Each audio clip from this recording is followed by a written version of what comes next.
So welcome back to the CGU Learning Center. Today we have a special treat for you. We have an actor friend, Jeffrey Breslauer, who has graciously agreed to do an interview with us. And Jeff is an actor, and he's had a whole range of experience, and I thought it would just be really fun to talk to him. So welcome, Jeff. It's good to see you. Thank you, Amanda. It's good to see you again, too. So actually, my job description, whenever asked about my job description, I always say that I'm an actor, writer, voice artist, and puppeteer. That's a long. How do you fit that on a business card? Very small type. But yeah, I had to take out things like lawn boy, garbage collector, things like that.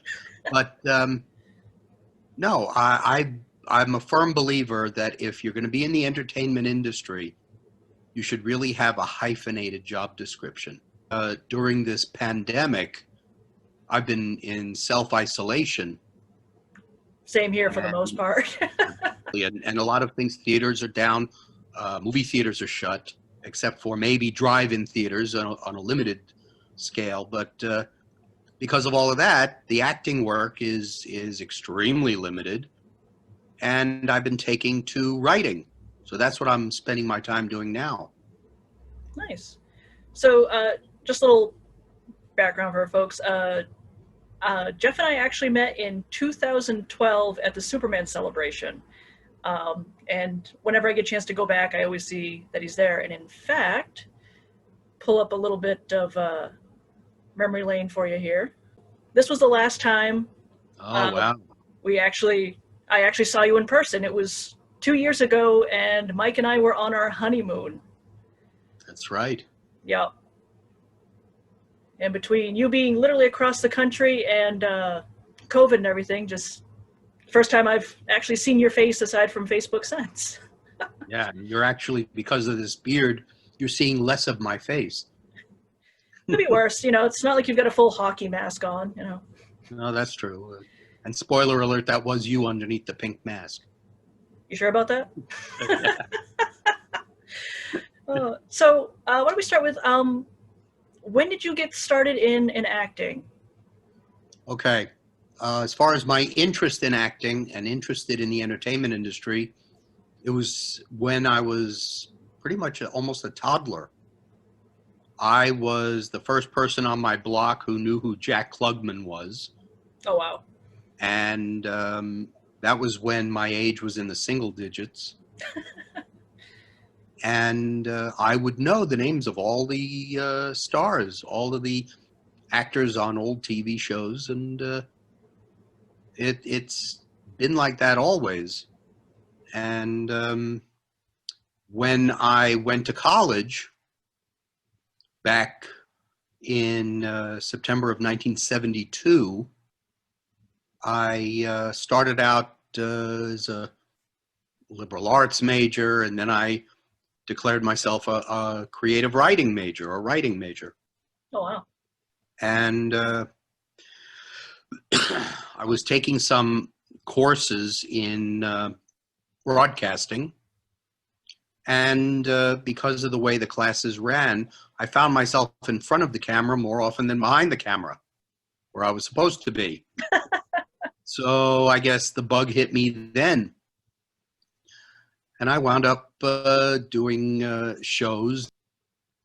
So once I graduated college in '76, I wound up doing some plays, and I went to acting classes. I studied for about 6 years at a place called HB Studios in Greenwich Village in New York. Wow. Where I took scene study, technique, dance, singing, all of that stuff. I studied on and off I studied for 6 years with the teachers at HB Studios, and got to be friends with some of them. And I also studied at a place called Process Studio Theater under the tutelage of a guy named John Camera, who is a Shakespearean actor in New York. And I wound up, thanks to him, I wound up doing 2 Shakespeare plays, small parts, but One was Midsummer Night's Dream, and the other one was the Scottish play, Macbeth. I say the Scottish play. The Scottish play, yes. And Because isn't it true in for stage actors you're not allowed to say the name because it's considered bad luck? yes, yeah, there's this whole curse about it. And I always say, that curse, as far as I'm concerned, is real. I almost had my eye taken out. Oh, wow. The magic of live theater. But I did a number of shows, a number of children's shows, and then I studied at a place called West Barron, which was in New York, and they do mainly TV. And I studied with people there. One of them was Mary Jo Slater, the casting director for ABC. Yeah. The mother of Christian? Yep. Christian's mom. Yeah. And got to work with people there and met some people I've come to know over the years. So I've studied a lot, and it was from, I think it was from West Barron, or one of those places. There's another a seminar that I used to go to with a woman named Madeline Burns, and she would have guest speakers, and they would talk about being a casting director, being a director, being a producer, or being an agent. And we would get up and we would do a monologue, we would do scene study, and I wound up getting some work from that. I wound up being on a couple of soaps because of that. Right, so, I mean, correct me if I'm wrong, but you would be considered a character actor, more or less? Yeah, because, I mean, I know... I actually fall into the cracks. Really? Yeah, because for some reason, maybe now I am a character actor, but there was a time when I was much younger where I would come across like a character actor, but I wouldn't look character enough. Right, and I mean, I say character actor because I know you've done a bunch of smaller roles on different TV shows, like you were in Superboy, you were... Not him again. I suggest that you stop right there. Come on, there's 4 of us and 1 of him. Swamp Thing. Easy now. Let's not be impulsive. You're here to steal the water. Not steal. Discover. Investigate. Analyze. That's all. I'm a scientist. You were in Police Academy. Commissioner, could I get a picture of you congratulating Commandant Lassard? Of course, certainly. And I'm trying to remember which Muppets movie it was. Was it the Muppets movie? No, the Muppets Take Manhattan and the Muppets at Walt Disney World. Hey, they got a pet care center. Maybe they can help me. Excuse me. Who's your owner? Owner? I have no owner, sir. Aha! But perhaps you can help me. You see, the Walt Disney World is such a big place. I don't know what to do with all this incredible freedom. Now, there's a solution I hadn't particularly thought of. Come on. But you don't understand. I got a license. Yeah. So, I mean, you're one of those guys who's like, oh, I know him. I may not remember his name, but I've seen him in various things. Yeah, I find myself in that situation. If I looked more character at the time, I would have been more easy to cast. I wasn't character enough to be cast as a straight character actor, and I wasn't, as according to some casting directors had said over the years, I wasn't handsome enough to be a leading man. You've also gotten to know some very geek staple actors. Like you were friends with Noelle Neal, who played Lois Lane with George Reeves. And where have you been, Mr. Kent? Me? Oh, I've been around. Oh, around, eh? And I suppose you can explain why you and Superman have both been missing for approximately the same length of time? Mm-hmm. She also played Lois Lane with Kirk Allen. Right. That's right. She started in the serials with Kirk Allen, and then she went to the serials, and she was the mom on the train in the Christopher Reeve Superman movie. Mm-hmm. Right. And the dad was Kirk Allen. Golly! I saw a boy up there running as fast train! Faster even! Lois Lane, you have a writer's gift for invention. I'll say that for you. But Lois, please read your book. no one ever believes me. The dad was Kirk Kelly. I love how they do like those little Easter eggs. Yeah. And I know you were friends with, and I apologize, I can't remember his name, Jack, who played Jimmy Olsen in the... Jack Larson. Jack Larson. You were friends with Frank Gorshin, who was the Riddler opposite Adam West Batman. Curses! It's got more lives than a cat. Yeah, he and I did a play together. Oh, you did? It started out in Jacksonville, Florida, at a place called the Alhambra Dinner Theater. So, if you had to ballpark it, about how many productions have you been in, like TV and movies? How's that? TV and movies, it hasn't been as much as one thinks. According to IMDB, it's about 15 or 16. Okay. But during the time I've been in the entertainment industry, I've done a lot of commercials, a lot of live industrials, a lot of stage work. Yeah. So it's not really a good indication. I'm sure that's a question one of our viewers may inquire.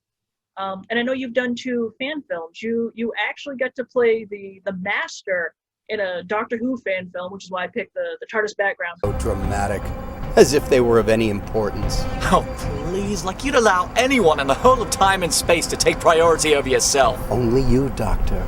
Only you. You played the Joker in a Batman Beyond fan film. You know, guns don't kill people. This is so much more effective. Which is funny because you're also the voice of the Joker for Six Flags, correct? That's right. Regarding the Joker, let's do that one first. Sure. When I lived in Florida, I had a voiceover agent named Marge Woods. And I get a call, and she says that I have an audition, and it is for Six Flags. And it's to do voices for something called the Batman Stunt Show. Ooh. I'm a geek. So I said, let me think about it. Yes. And I went over there, and I was given, it wasn't really a script. It was lines from various characters. And I had I read for 3 different parts. I read for Robin, and my voice was a little too low for Robin. I was a little too old for that part. I also was up for the Riddler. Ooh. And that would have been close to my heart because of Frank. That's what I was thinking. Yeah. But no, that went to someone else. I forget the guy's name. But then I was up for the Joker. Now, at the time I went to the audition, the animated series was just kicking off the ground. It was and in Mark the Hamill's early, Joker. like the first, and Mark Hamill's Joker was the penultimate voice of the character. I mean, well, the animated series itself was the penultimate representation of the whole Batman universe. Kevin Conroy, and, you know, you get, at that time, Efren Zimbalist Jr. was Alfred. But Mark Hamill's Joker was the penultimate. I always say Luke got a lot more fun once he went to the dark side. Yeah. Oh, yeah. He's been enjoying it ever since. They're stunt people, and they're lip syncing to a pre-recorded track, sort of like at Disney. Okay. Which makes sense because this way the show runs a certain amount of time. Everything is paced, so there are no surprises. Makes sense. And also, it doesn't matter if people memorize the lines or not. They just have to know when they're talking so they can move and basically say the lines. I wanted the voice of the Joker to be familiar so that the audience knew who was talking, and yet I added me to it. Okay. So this way, I took Mark Hamill's Joker voice and I added me, and it worked. So I wound up getting a call from Marge saying, "You booked the Joker." Guy named Bob, I think he was he the president of Six Flags, or was he with Warner? Don't remember. But he asked me if I would do his cell phone message as the Joker. There I am at the end of my gig saying, "I'm terribly sorry, but Bob is not available. He's all tied up." So it was a lot of fun. So ever since then, when they would have a new show, or when the show would be changed in any way, I would be called in. I would get paid very nicely, and I would do the corrections or do the new shows. So, what is, I mean, acting-wise, the differences between a voice actor and a physical actor? I mean, it's almost two different techniques, correct? It is and it isn't. The main thing that you have to realize is that with voice acting, your character, the only place that your character can be physical is behind a microphone. The audience isn't going to see you, but it is through the physical action that the energy comes through your voice. Say in an animated film, though, the more animated you are, usually the animators are going to be there next to you or in front of you, looking at your movements so they can have a reference as far as how the character is going to move, because it's going to be based on you. The physicality is to make your performance more believable. With a regular actor on stage or on screen, you have the luxury of visuals. So anything that you do in your performance is going to be seen by the audience. Basically, acting is acting is acting is acting, and there are just a number of adjustments to be made, because everything has to be real. Right. Otherwise, the audience won't believe it, which means that if you are going to be on a stage, then you're going to want to be able to play to the back of the theater. If you are on television and the camera is right there in front of you, the less you do, the better, because you won't be able to do all of this while the camera is right here. Right. Like Also, the background I got behind me. yeah.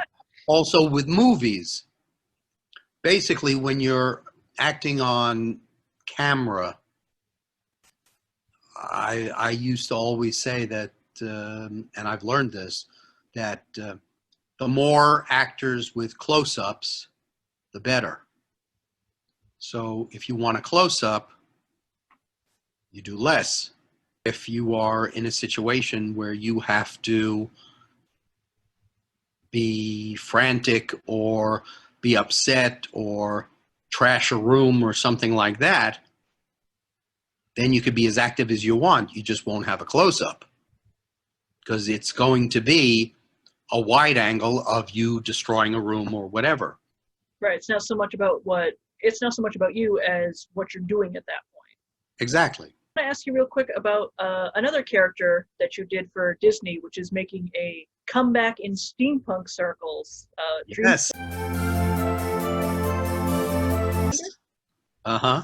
It's funny because I've been seeing the comics, and he really is having quite the resurgence, again, especially in steampunk circles. So he's a Marvel character. Yep. He's in Marvel comic books. I was so proud of that. It was so great. I was doing a convention, and I think it was the Florida SuperCon, and all of a sudden this guy walks up to me And he says, "Oh, you were one of the dream finders." And I said, "Yeah." He said, did you see the Figment comic books?" And my eyes went wide, and I said, "Excuse me? Figment comic books?" He goes, "Yeah, there's a graphic novel of it, and there's like 6 issues, 5, 6 issues." I said, "I knew nothing about this." And he brought over some of the comic books. And I said, "Seriously?" Yeah. And a guy came over afterwards. I gave the guy an autograph of me as the Dream Finder with Figment. And another guy walks over and he says, "You gave one of my coworkers a picture of you as the Dream Finder." I said, "Yeah." And he says, "We thought you might like this."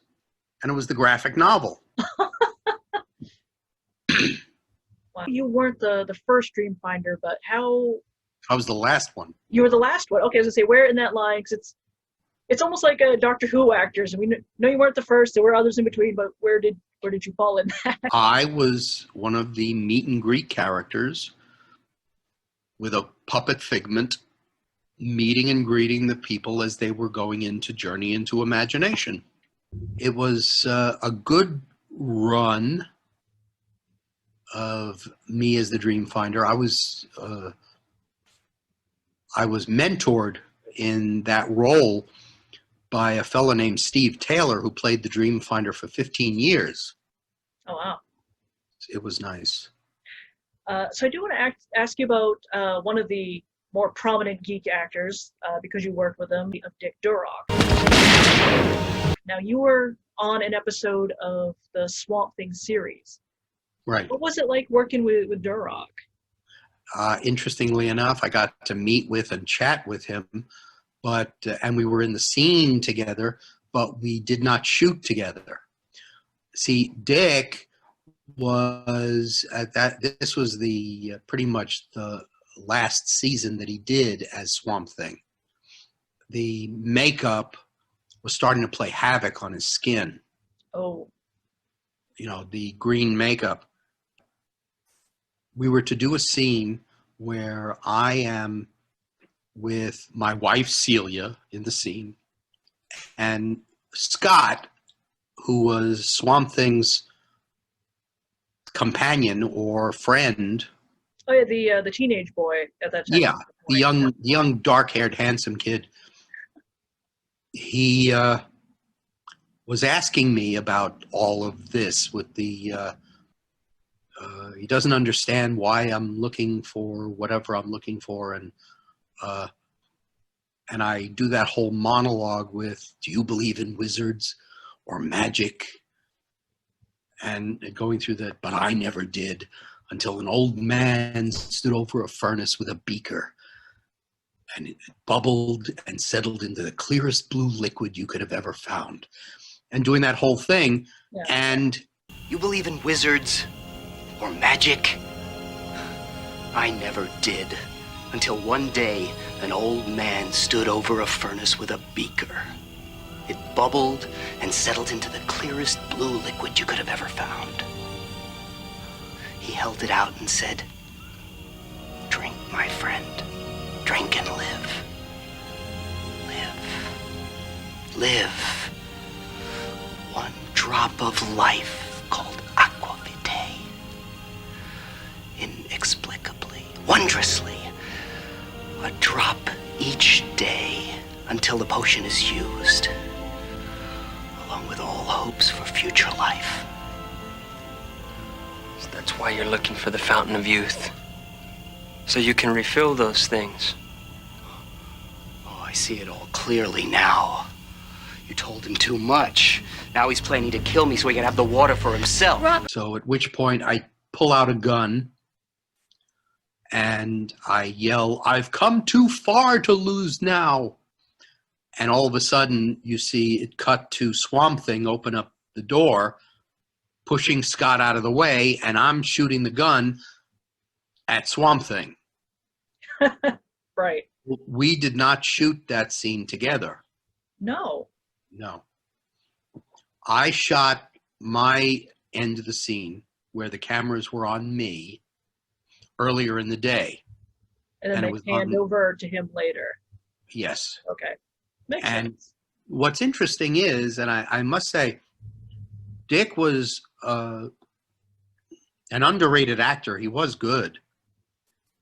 I'm a huge Swamp Thing fan. I've got like all the movies. I've got almost all the series, I think. But yeah. But he also was a very conscientious stuntman. Guest starred in an episode of The Incredible Hulk. That's right, Fry's Creature. Mm-hmm. Which always cracks me up because I saw that when I was younger. I was probably mid to late teens when I saw that. Mm-hmm. And I saw the name Dick Durock, and I knew enough to know the name. And it kind of cracks me up. It's like the poor man has made his living in green body makeup. Favorite or most fun project and your worst project? So many favorite projects. Working with the Muppets had to have been a favorite. Oh, how do you not love working with the Muppets? It was an experience that, for instance, whenever kids would come onto the set, production would stop and they would do a puppet show for the kids. That is awesome. That's the way it was. And Jim, who never would have to worry about money, his attitude was pretty much, yeah, the money is okay, but let's be creative. Let's have fun. And he would be a kid who had carte blanche to do anything he wanted, and he was the type of kid who did these incredible things. He wasn't like the kid who was the bull in the china shop. He was the kid who was a genius at creating these amazing things, and we, as an audience, got to benefit from it. Didn't have to worry about going out and finding puppeteers. The puppeteers gravitated to him. Okay, so that's your favorite, most fun project you've done. What's the worst? You don't have to name names if you don't want to. I'm trying to go through, and I'm thinking to myself, what did I not like? That's a hard one. The only thing that I could think of was dodging the accidents in Macbeth. You actually got wounded. Yeah. But I loved pretty much everything I did. I mean, I also did another puppeteering gig that was good. It was fun. I enjoyed myself. But nothing ever really came of it. And the premise was a clubhouse. 3 boys, 3 girls. Yeah. And a spider mascot. In fact, the spider had rollerblades on. In fact, if you look at my Facebook page, you'll see a picture. I voiced and manipulated it. And it was fun. But I got paid well too, but nothing came of it. I only had raw footage of it. The quality was poor. There were so many things I enjoyed doing. I think the things that I did not enjoy the most were some of the auditions. Anybody who doesn't know, what's an actor's audition process like? Usually, you get your sides from an agent, and like maybe the day before, you go over it, you learn it as much as you possibly can. You go in, you sign in, the person in charge of talent wrangling wrangles you into the audition area where there's a camera, and it's either the casting director and the person who is doing the filming. One of them is the person you'll be reading with. Okay. Or Sometimes maybe the director will be there. Maybe the producers will be there. It depends. It depends on how quickly they need the casting, how much the director and the producer hate going to auditions. It depends. Sometimes they'll only see you at the callback. I was called in from this agency, and I was in this meeting, and I'm sitting around with several other people, and the ad agency person comes in. He says, "Thank you for being here, and we're going to ask you to promote a toy that is in development." Okay. That's what I said. and they said, "Okay, now let's show you the toy." And he brings out this little truck. Okay. Nice. I used to have something like that when I was a kid. And he says, "Yes, but look." And he manipulates it, and it turns into a robot. Transformers. That was the meeting. So did you actually do an ad for Transformers? I wound up being part of their promotional team. Oh, wow. I had to walk around licensing parties, events, toy departments in Bloomingdale's and Macy's, and all of these licensing parties dressed in huge molded plastic suits. I was Grimlock. Grimlock. That is amazing. Seriously. Both his Autobot and his Dinobot. And you could see that on my page also. And I was also Starscream. Wow. That is amazing. And those suits were nightmares. I can imagine. I've had to wear the big mascot suits for things in the past, and the inflatable minion suit. Mm-hmm. Yeah. But imagine when I'm in my Starscream suit, and there's pictures that were put into a collage by a friend of mine, taken from the original Polaroids. Starscream has like a 6-foot wingspan, from the airplane wings. That must have been fun going through doors. It was worse going through toy aisles. Oh, and also, like the shelves. Yeah, and when you're encased in these suits, you don't have a sense of distance. So, if somebody calls you and you turn around, it's like a Three Stooges routine. the wings go whap, and they hit people. But one of the worst was the Grimlock Dinobot. The tail. Because it was a big, yeah. Well, one of the reasons is it's all molded plastic. It didn't move. Now, my legs were in the dinosaur's legs, the T-Rex's legs. And the whole top half came back from back to front over, and I was encased like a tank in this T-Rex body. And I could see through a screen. You'll see it in the picture.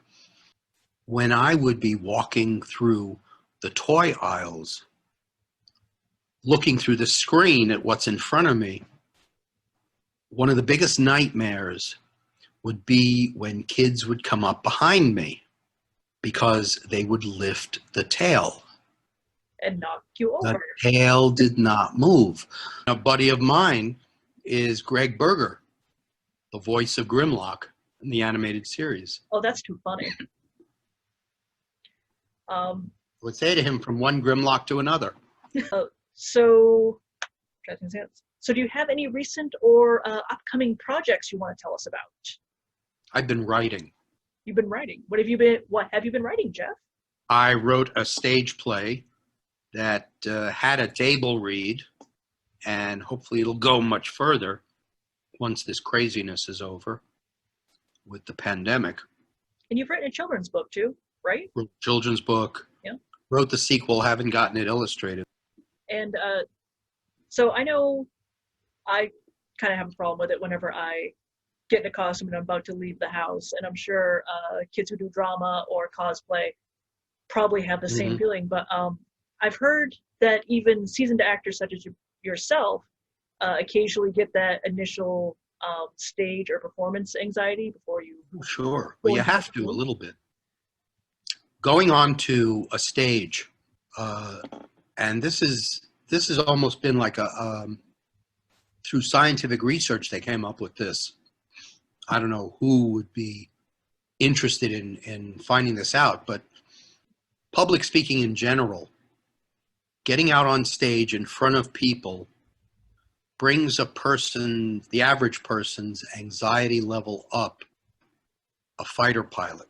I didn't realize it got that high, but that makes sense. Yeah. Now, there are people who are more comfortable on stage than they are in real life. I guess that's okay. But there is a certain amount of anxiety only because you're about to step into the unknown. Even if you know the part backwards and forwards, you've done it for years. The thing is, each audience is like its own animal. For my experience, I know anytime I leave the house in a cosplay, whether it's to go to a parade or go to a convention, sure, no matter how many times I've done it, I get that I'm really going out into public like this. And I know people who like attend their first conventions, I'm sure have that same anxiety. Or again, kids who are in drama class, or they might worry that having that anxiety isn't normal. So to hear from a veteran actor like yourself is actually really reassuring. 2 more questions for you. That and Zoom as much on. As you want. I greatly appreciate it. So before COVID, how many conventions would you attend or participate in on average? On average, for quite a while, it averaged out to be 1 a month. It would almost be 12 conventions a year, which would average about 1 a month, even though I would have 2 and 3 in 1 month and none in another month. But I used to go back and forth. I used to go all over the country. Now, San Diego, Myrtle Beach, South Carolina for ex-con. Metropolis, Illinois. Metropolis, sure, absolutely, Metropolis. That's like my second home. I always said if Mike and I could live anywhere else other than Maine, it would be Metropolis. So when you go, do you get a table yourself, or are you invited as a guest? A little bit of both. Okay. Depends. Depends on the coordinators. And because I'm sure if they've stuck with us this long, any advice for any aspiring voice actors or actors, anybody who wants to get into theater? Number 1, learn your craft. Number 2, do it. Do it, do it, do it, do it, do it, do it, do it, do it, do it, do it, do it. Keep doing it. Study. Study life. Study. Stella Adler came up with a very profound lesson, and that is growth as an actor and growth as a human being should be simultaneous. That makes sense. The more you act, the more you learn, just like the more you live, the more you learn. And your perspective on life and perspective on your art will change, will mature. All of a sudden, the things that you've done early on are going to take on different meanings. All of a sudden, you're going to say to yourself, that could be better. And I know how to make it better now. Well, see, that brings up kind of a follow-up question, which is, I know, I don't know, but I've heard that there are some actors who don't like to watch their own performances because they get overly critical of themselves. Yeah, very self-conscious. I'm like one of them. I won't watch. I was going to ask. Dailies. A person who is an actor, sits on a razor's edge, in that on one side, you have to be vulnerable emotionally so that you have access to that when you're performing. This way the audience will believe you and be carried along in your character's journey from beginning to middle to end. So you have to be vulnerable so you have access to that emotions, that series of emotions. On the other hand, you have to build a tough skin so that you don't take rejection personally. That balance. Both sides of that, yeah. Now, actors were forced to watch the dailies of their job, of the day's shoot. All they would see is the flaws. Why am I standing like that? Ooh, why do I look at that hair? Look at, oh my God, are you kidding me? Do I really look like that? Do I sound like that? Would not be able to function. Wow. So we just have to do our work. That's it. I mean, I watch the finished product because I'm done with it, but no chance to fix it. It is what it is. yeah, exactly. So thank you so much for talking to us, Jeff. We're Always going to, a pleasure, Amanda. oh, like I said, I miss seeing you at Superman, you know, even though we can't get there as often as we'd like. Yeah. So we're going to have links to all of Jeff's work if you want to check it out.